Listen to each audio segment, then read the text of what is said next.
Streets are essential. We drive, bike, walk, and roll on them to get where we need to go. We park and parade on them. We even gather on them to share food and stories. They've always been a vital part of our city's infrastructure, and caring for them is necessary for a healthy community. Our pre-platted city from the 1880s was supposed to be home to over 20,000 people. But due to the national economic crisis around the turn of the century, city development resulted in a rural street pattern rather than an urban street pattern.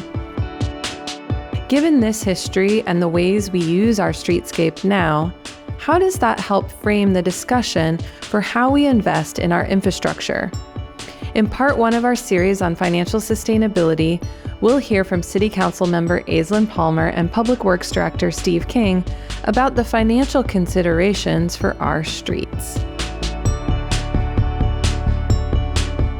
Hi, I'm Steve King, Public Works Director for City of Port Townsend. We're out here today with the crews making some repairs on our streets.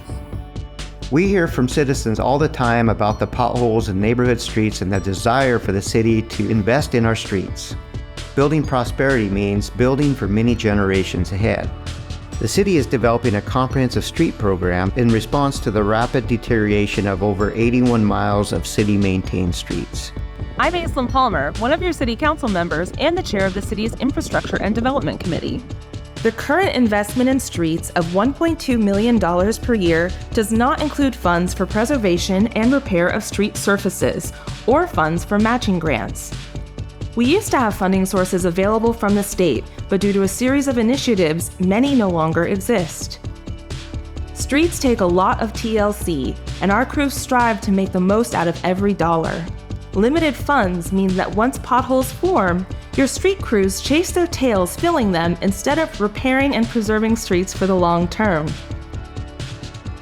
This pattern of deficient investment has resulted in many streets falling into a state of disrepair that requires costly reconstruction. This impacts the health of our community through increased tax burden on future generations.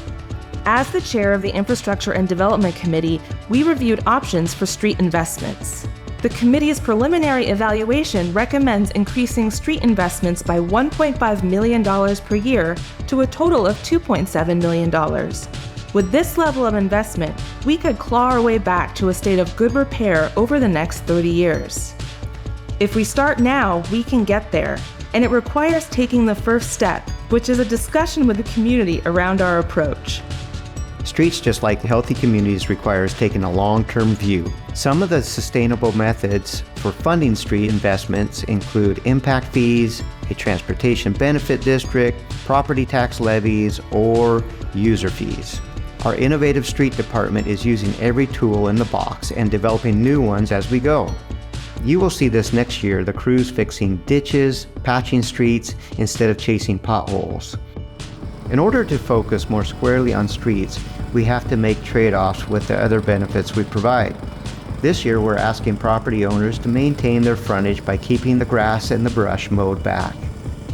Our streets are a fundamental experience of everyday life for everyone, all ages, all abilities, and all modes of transportation. Our streets are place connectors and people connectors, and they're worth our time exploring ways we can make a bigger investment. Exploring financial sustainability matters because city services like our streets affect all of us. Continue to follow this series on our website and on Facebook and share with your neighbors. Thanks for being part of the conversation.